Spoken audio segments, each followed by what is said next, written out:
Set. And action. So we're sitting here in Austin, Texas, in one of the many dungeons of Troublemaker Studios, surrounded by original paintings by the master Frank Frazetta. Mythical. I thought it would be a fitting surrounding for someone as accomplished artistically as you. I find And I was geeky. I know you quite well. You've lived in Austin before. We started at the same time, about 20 years ago. And I'm still just blown away by your artistic abilities, your creativity, and the films you make, especially when I just rattle off your filmography. Chronos, Mimic, Devil's Backbone, Blade 2, Hellboy, Pan's Labyrinth, Pacific Rim,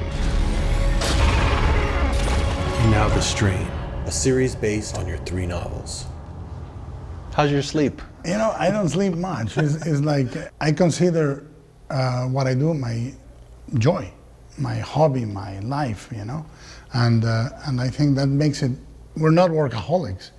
We have to work hard at life. Right. This is what we do. It shapes us, our beginnings and how we start. How did you begin, and did you always feel a draw towards being a filmmaker or just an artist in general? I always liked film since I was a kid. I started at 8. That's when I first took my first Super 8 reel to the pharmacy. Back then you took them to the pharmacy. That's right. They came back a week later, and I opened it, I put it on a projector, and to this day, I'm 49, and the most thrilled I've ever been about making movies is that first time. When I turned on the projector and you went, I did that. It recorded, and now it's playing back. It was a movie, but I had made it. It never got any more absolutely magical than that. Pure. Was there an industry that you could then look towards as you found out about movies there in Mexico? How did that work? Did you ever believe that you could actually make the leap to being a filmmaker? In that I think we're similar, because I always wanted to do horror films and fantasy films and strange movies. And people were thinking, what is this guy gonna really do? Because in Mexico, all the industry is in Mexico City, in the capital. And Guadalajara is the second city, but there was no real industry. And in Mexican cinema, most of the time, genre filmmaking has been done, with very few exceptions, like Carlos Lopez Moctezuma. It's been done for exploitation. And I didn't want to do exploitation, I knew that. I thought I could do beautiful stories that were almost like fairy tales with horror, Right. Like, rather than me molding myself to the world, I thought, if I can will the world to understand what I want to do, and you're like a donkey, you're like a stubborn, working animal, and you keep going and going and going until one day you realize it's happening. What led you to make your first film, Chronos? What was the leap from being a fan of film to a maker of film? Because it's so accomplished. It's a long leap. The government organism, IMCINE, really didn't want to support Chronos. Right. So the government, they would give you $400,000, which was a huge amount of money. I came in, I did the storyboards, I built the machine, I showed them photographs, scouting, conceptual paintings, and they kept sending me back and back and back. Alfonso Cuarón, Emmanuel Lubezki, we were all friends, we were part of the circle. They all said, go make the movie whichever way you can. And I was fabricating my own machine, it was horrible.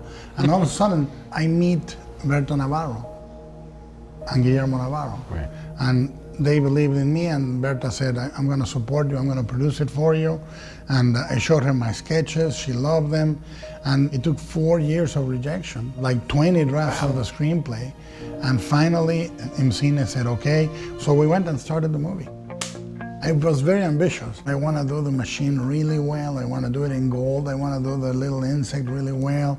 I want the makeup to be really good. I want to build that billboard gigantically in the middle of the roof. One of my most prized possessions is the Chronos device that you gave me way back when. Way back when. And you said, here, so we can live forever. There it is, my friend. Look at that. There's very few of these left, because I made them from the original mold. Yeah. And this is silver and gold, by the way, in case you're really need time. I want to live forever or something. But what is great is you have here this a snake biting its own tail, which means eternity. You have the up and down, these are dragons. I mean, there's a lot of, and there's a little inscription there, suo tempore, which means everything at its own time. And it's a beautiful design. But it's also, I mean, it's also very you. I wanted to ask you just about your design sense, and I saw your books. Yeah. You printed one, and it still doesn't even do the real book justice. I mean, Oh, no. Right here, this is great. Look at this. I mean, this book is amazing.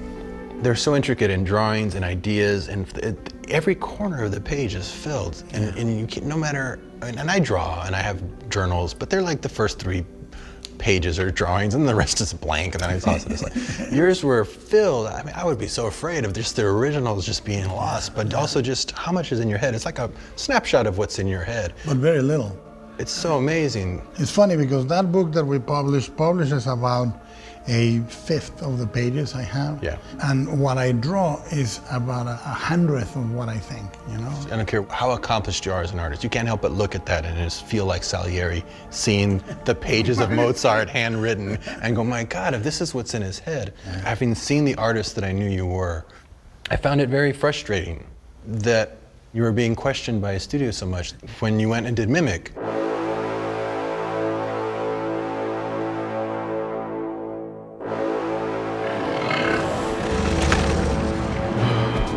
That's the only bad experience I've ever had making a movie.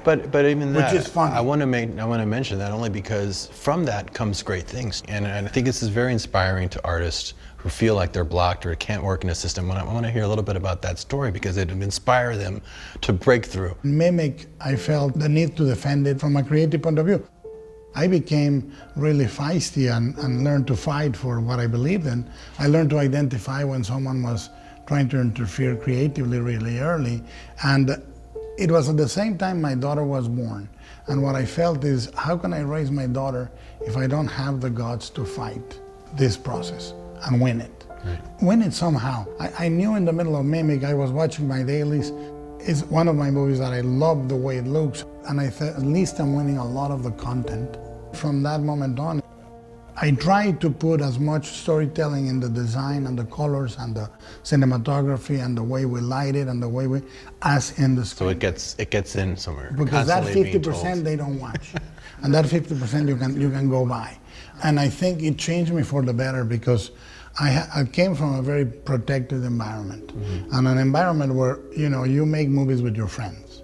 And therefore you have complete trust. One of the hardest words for me to say back then was no. Right. And that word I learned on Mimic.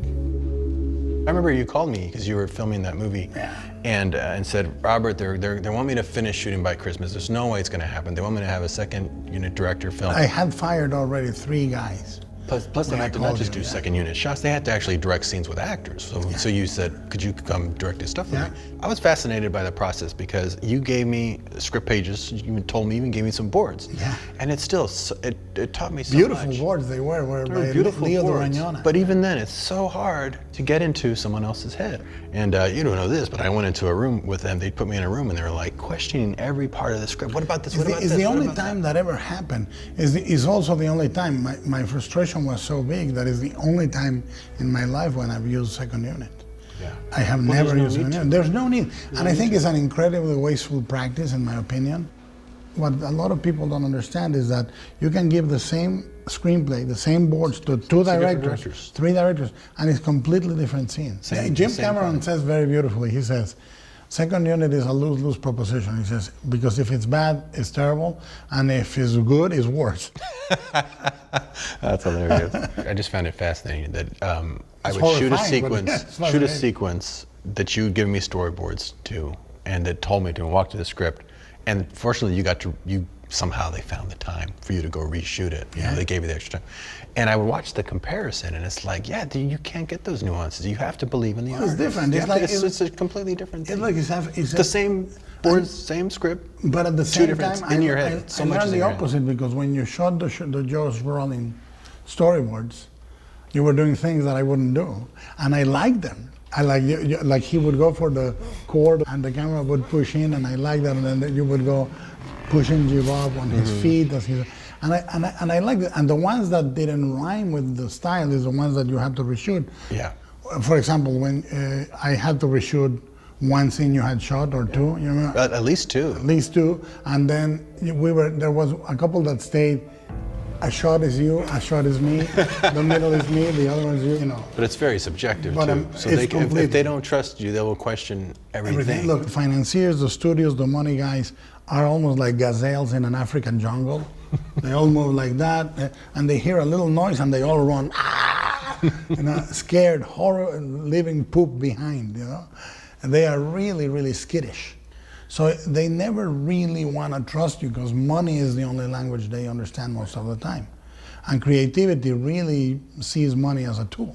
Yeah. But most of the people involved at the financing level learned the wrong lesson. I remember a joke they used to say about an alcoholic that went to a conference about alcohol, and they showed him a glass of alcohol and they tossed the worm, the flesh of the worm dissolved in the alcohol. And they said, "What did you learn today?" And he said, "That if I drink, I won't have worms." So that is like, right. they always come to the wrong conclusion. Right. And you know, I remember very distinctly, the reason why I was able to finish Mimic was Mira Sorvino.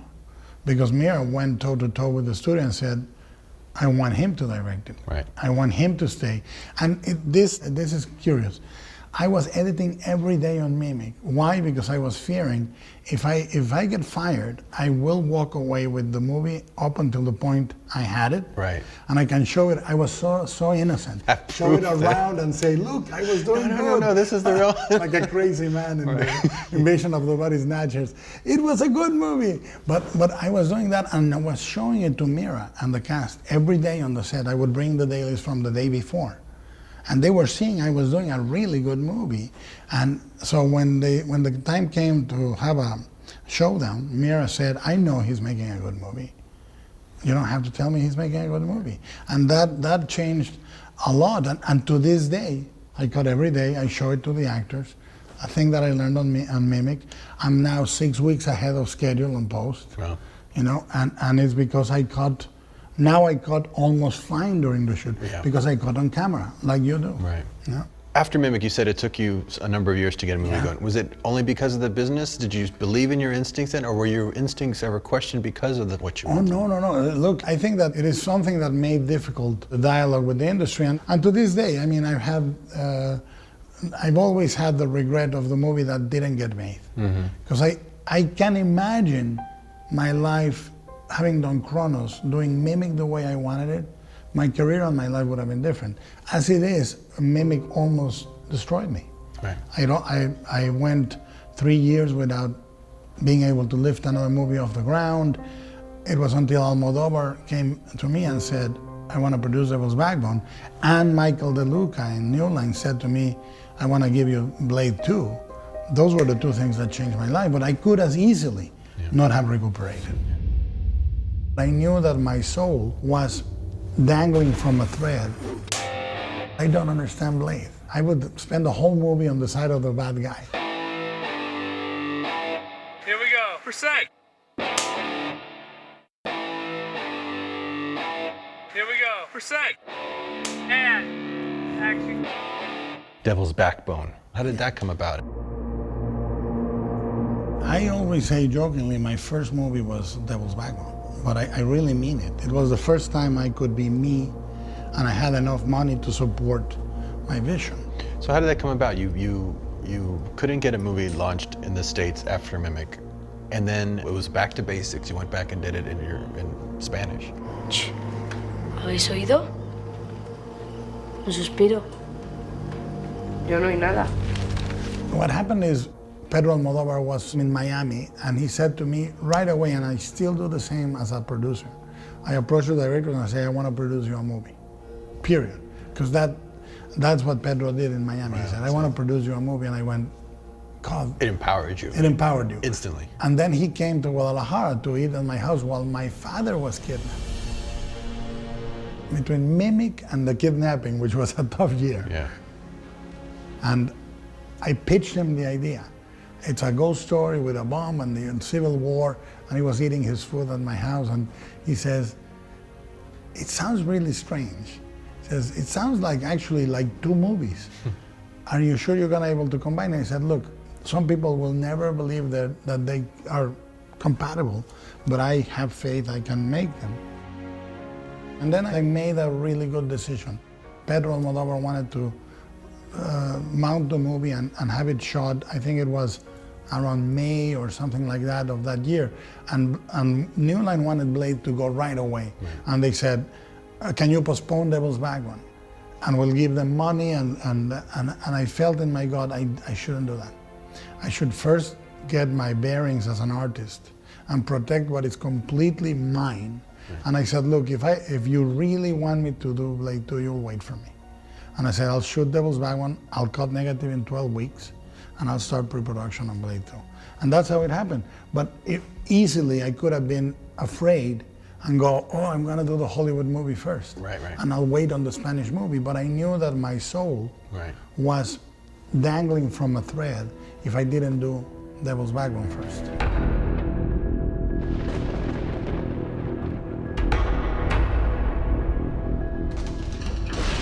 It was like the anti-mimic. Mm-hmm. Fantastic. Right. So it was complete freedom. And then I went to do Blade, which was, frankly, a blast. Now, why did you do Blade 2? I remember one of the things that people were saying after Mimics, he can shoot quiet, strange things, but he cannot shoot action. And so when they offered me Blade 2, I said, I'll do it without second unit.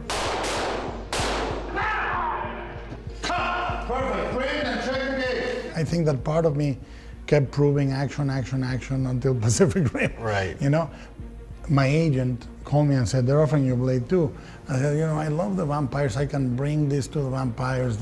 I have this idea that they open like this and all that, and the biology, blah, blah, blah. I said, but I don't understand Blade. Because if I would spend the whole movie on the side of the bad guy, you know? And I went and see Wesley, and Wesley laughed, and he said, that's cool, that's cool. We want you to bring that weirdness that's cool. to the movie.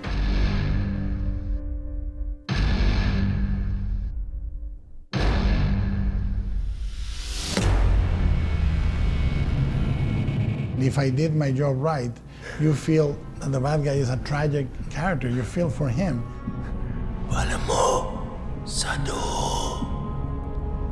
Normally on a Blade movie, you want Wesley to give a one-liner, kill the guy, and the audience claps. But hopefully you're ambivalent about Nomax. You created one of the best vampires since Nosferatu, which was your The Reaper, Reapers, yeah. which was mostly, it was all practical, right? I mean, It was practical, but then we did, see, Blade 2 has some of the best digital effects ever and some of the worst digital effects ever. It has both. We were trying digital doubles, which is something no one that was too try. early back then. Yeah, I think still to this day, I don't think no one does really perfect digital doubles. But the makeup, the digital makeup of the Reapers is, to this day, you can watch it and it holds. It holds up. I mean, I couldn't tell. I couldn't tell how you did that. I wanted so much that moment where the camera lingers and the guy licks the head, and then in the same take, it opens up. It's shocking. Like, wow, yeah, what the hell is it's that? very exciting. And to see something new like that. And the thing is, what was funny on Mimic, it was, I almost wanted to grab them by the lapel and go, I know effects better than, because like you, I knew it. I was a grunt for 20 projects. I was in movies. I knew how to do the boom. I knew how to do the exposure. I knew how to do squibs. I knew how to do everything. And that, the effects background helps you a lot into breaking it into elements. Yeah. I'm gonna do this, and then I'm gonna change to a puppet. You know where you're gonna, you know. Animation. You're more empowered as an artist. You know where things go. You can direct actors, but you can also break down a makeup effect, and that makes you technically have an edge. Yeah, I mean, some of my favorite filmmakers are the ones who mix technology with creativity. Jim Cameron, George Lucas, John Lasseter, very creative, but also very technical. I put you in that category. Your technique is impeccable. It helps you creatively solve a problem that somebody who knows that technique would never figure out. And you did some amazing work, and I mean the fights and we're big Kung Fu fans here at El Rey Network.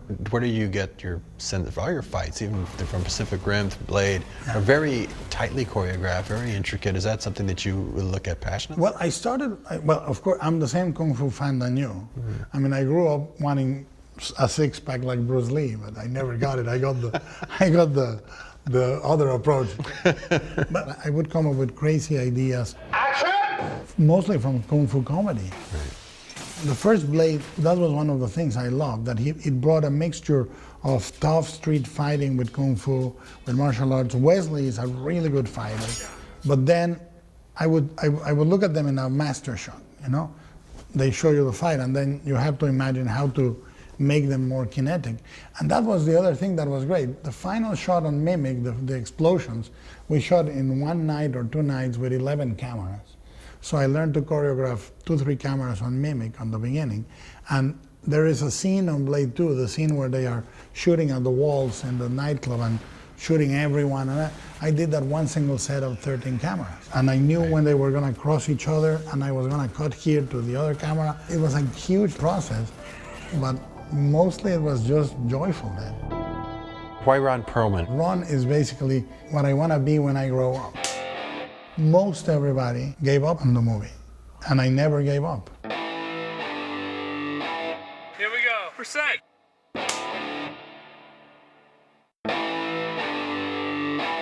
Here we go. For sec. And action. Hellboy.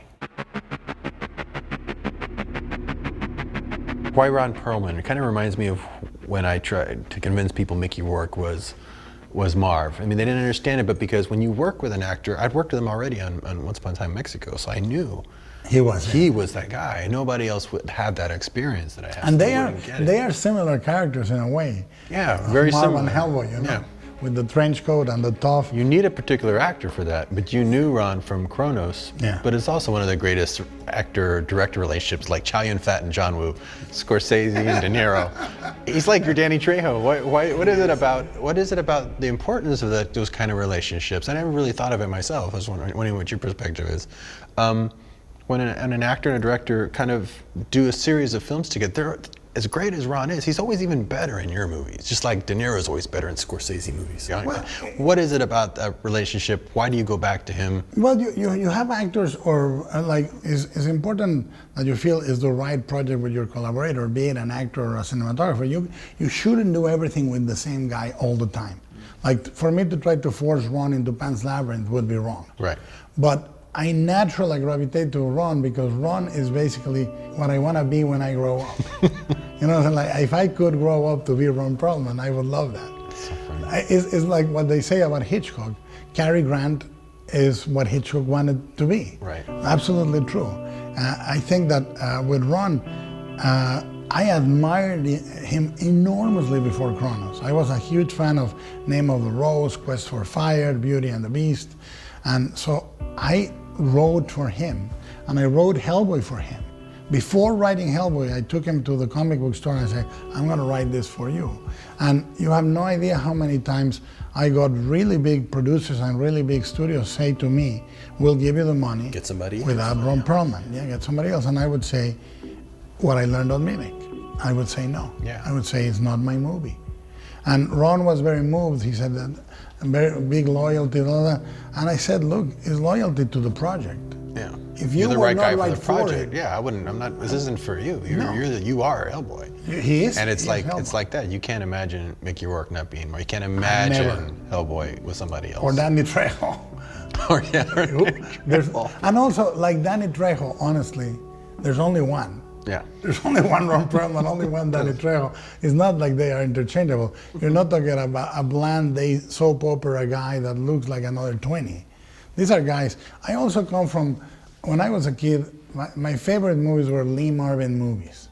And Lee Marvin, James Coburn, these leading guys that were not handsome guys. Yeah, they were real tough faces. Yeah, real faces, tough guys.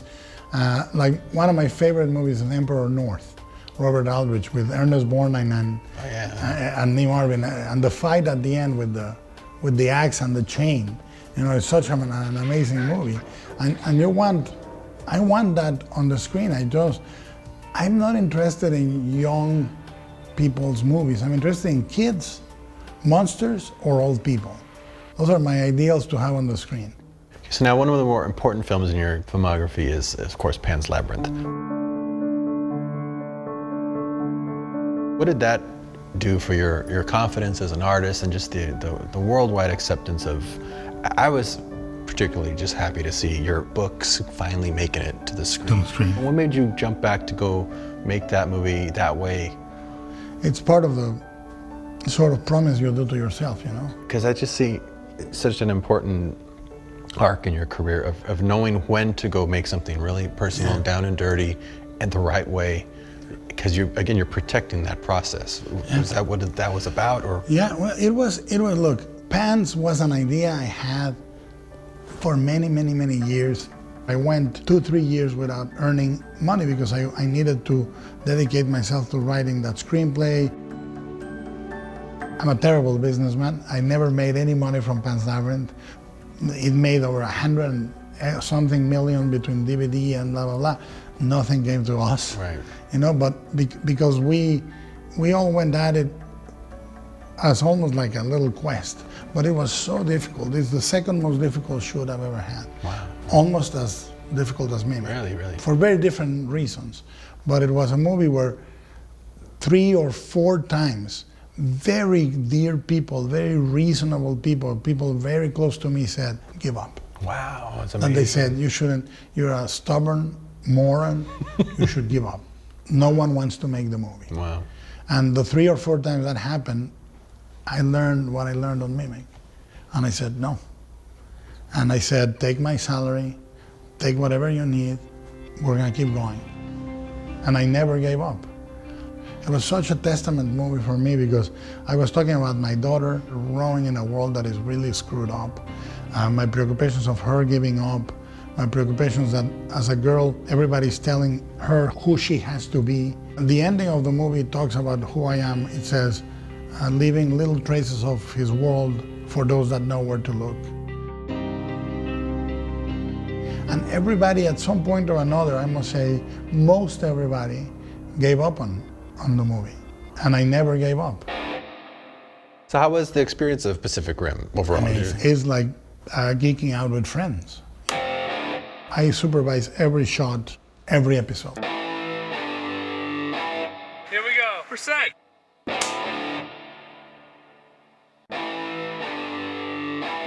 Here we go. For set. And action. So how was the experience of Pacific Rim overall? Amazing. It was just great.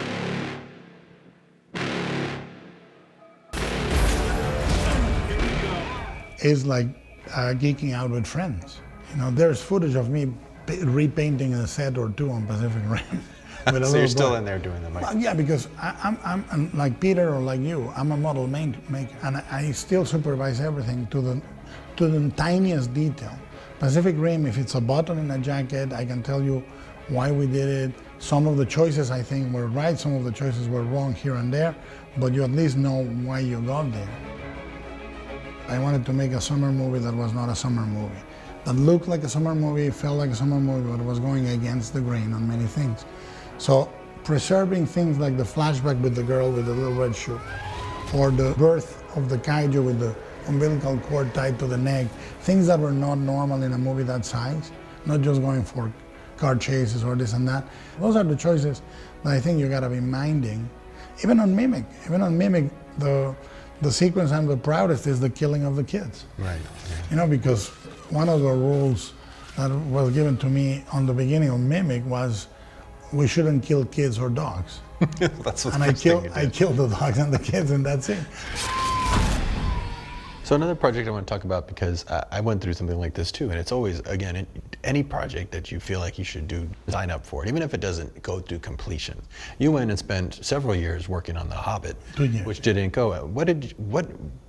And then came back and did Pacific Rim. What did you learn from that experience about making a much bigger movie? Well, first of all, living in New Zealand was easy. It was really great. I mean, I could have stayed there 5 years and not make a movie. That was the thing. I spent 2 years there and I was so happy. I gained like 90 pounds. They have really great desserts. They have great ice cream, great food.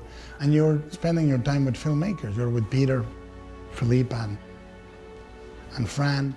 And so you're having a really good time. I was art directing the biggest movie I've ever done. I color coded it. I worked with Weta very, very deeply.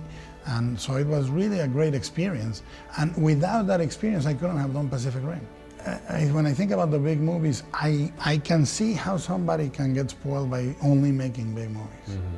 I can see how somebody can get afraid of making big movies. So, but if you reflect and you go through both, you grow. There's a lot of lessons you can take from the independent world in your smaller films into the bigger films. But because I haven't gotten as far as you've gone, what have you learned from doing these bigger projects that you can take back to your smaller films or to television where you have more limited means? I mean, what do I'm sure you just learned so much from those. It's absolutely true. Like, I couldn't have done the Pan's Labyrinth without doing Hellboy. Right. Because it's not that you're learning, you're trying tools that with resources. Meaning I have the money to pay to someone to make a character that is a mixture of CG and practical, like on Blade or on Hellboy. And then I can apply it to Pan's Labyrinth. I can manage VFX at a larger scale more efficiently, and that allows me to do all the VFX on Pan's Labyrinth for $3 million. Right. Or now on Crimson Peak we're doing them for about $2 million. Wow.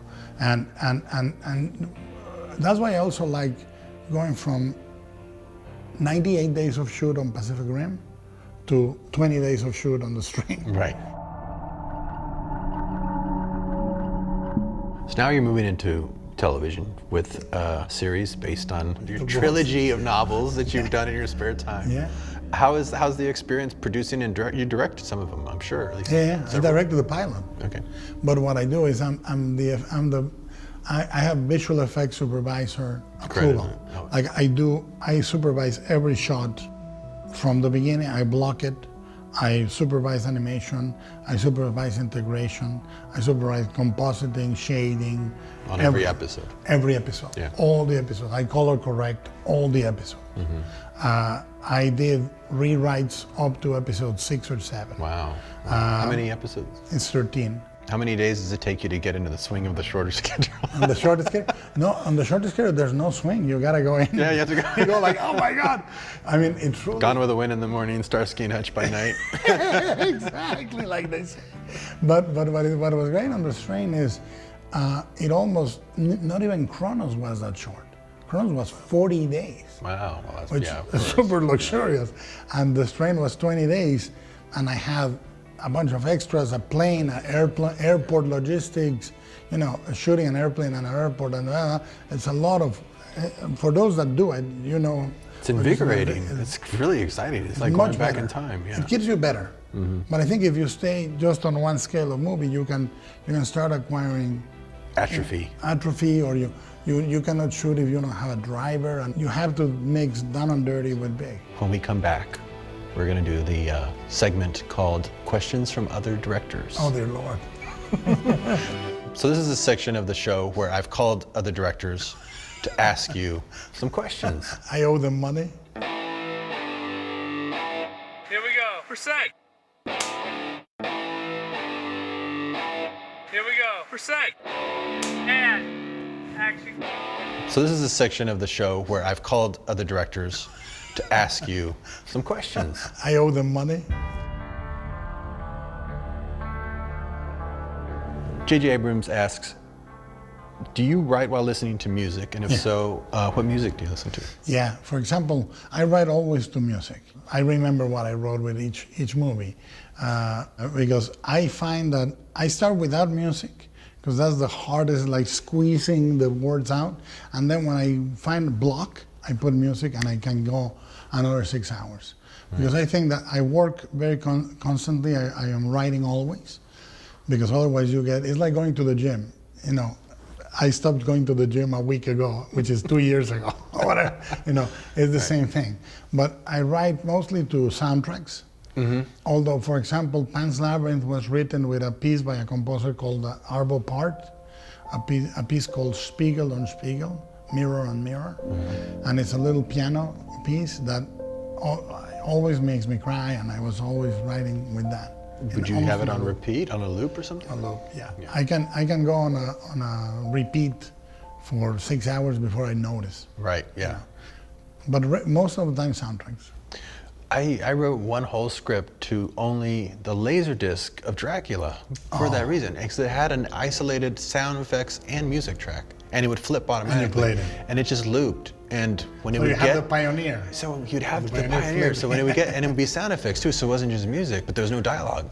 And when it would get to the chases, your writing would get, you would almost pace yourself to that. And I played that for days, just that same, and it had so much variation. It really was, when you mentioned that, it really was one of those. It's like lifting best. weights, you know, like you can press X, but if you put like a black metal, you can press a little more. Right, exactly. It's the same thing.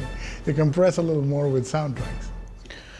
Terrific horror director, friend of El Rey, really great guy. Eli Roth says, Guillermo, as master of monsters, how do you bring your monsters to life? Meaning, how do you take what's there in your head and build it live? How much trial and error is there before a monster is fully alive? Designing is like casting.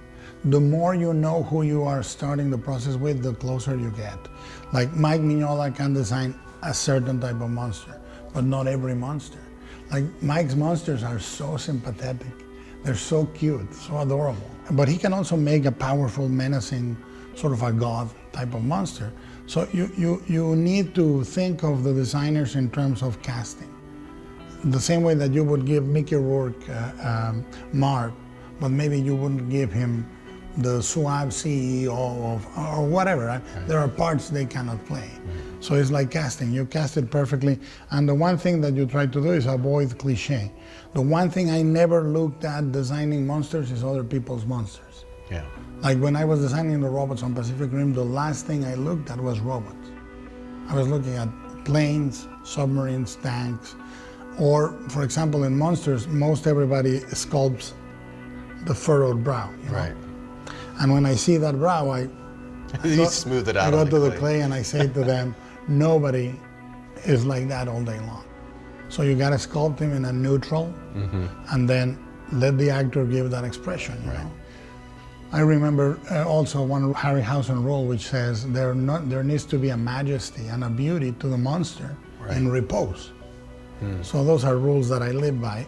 And finally, it's as important what you put in as what you leave out. Right. So people that do the monster and give him teeth and spiky hair and 5 eyes and gills and tentacles and everything, it ends up ruining the profile of the monster if you put too much. So you need to be actually very elegant in designing the profiles of the monsters and so forth. John Landis, director of Animal House, Blues Brothers, and An American World. I'm familiar with the man. And he has a terrible nickname for me. Oh yeah, he said, please start the questions from John Landis for Guillermo with Dear Sucker. He said, you can cut it out later, but Guillermo will appreciate it. What aspect of the filmmaking process do you enjoy the most and why? It seems to be different with every director I've talked to. Post-production. Post, really? Wow. Because, but that changes from project to project. Like the best shooting experience I've ever had was Crimson Peak. I love discovering with the actors every day. You know, I was there every morning with my proposal, but I was so happy to mold the scene with them. So it changes, but normally post-production, because you just have what you have. It's not a blueprint where you draw this and that. You have 50 bricks, 2 windows, 1 door. You didn't get 5 steps, you got 3, and then you assemble the house for real. Right. So I say that you write a movie 2 times, one on the typing machine and one in the editing room. Right. But really you write the movie in the editing room. Asked Francis Ford Coppola if he had a question for you. And he did. Yeah, it's a great question. He said, Guillermo, with such a fertile imagination, what techniques do you use to thin out or do less and try to focus in on essentials? What you need to do is really, if you can live without it, leave it behind, you know? In designing, for example, one of my philosophies I learned from theater design, where an opera design, where each set has one statement. For example, in Pan's Labyrinth, the captain's room is a giant gear with other gears next to it. And the Pale Man is a table with a chimney. But each set You take out things so that Take out people things that can you don't focus on what the storytelling of the set. of the set. So Oh, what yeah. part of the set is telling the story? Right. And then that's the part you focus everything, and the rest needs to fall, not away, but be secondary to that. So I mean, And then you can't change your mind. you can't change your Anyway, mind. 'cause it- Now, Francis, unfortunately, I don't know how to not do. I mean, I'm a glutton in life and in film, so I give up. I only give up things when they take them out of my cold hands, you know. So if you think about my movies, I can do something intimate like Devil's Backbone, or something big like Pacific Rim, something funny like Hellboy, or something really tragic like Pan's Labyrinth. Seemingly they wouldn't have anything to do with each other, and yet if you look for me, I'm there. You demand of yourself to articulate who you are. People think that the director is just an exercise in a void where you exercise pure control. And the reality is that directing is the negotiation between what is there and what you want. Be it daylight, be it an actor that is not responding, an effect that is not working, or a studio that doesn't like the dailies. You cannot lock yourself and say, it's either my way or I don't do it. You have to make your way pliable. You have to be, like Bruce Lee would say, like water. You have to fill the void.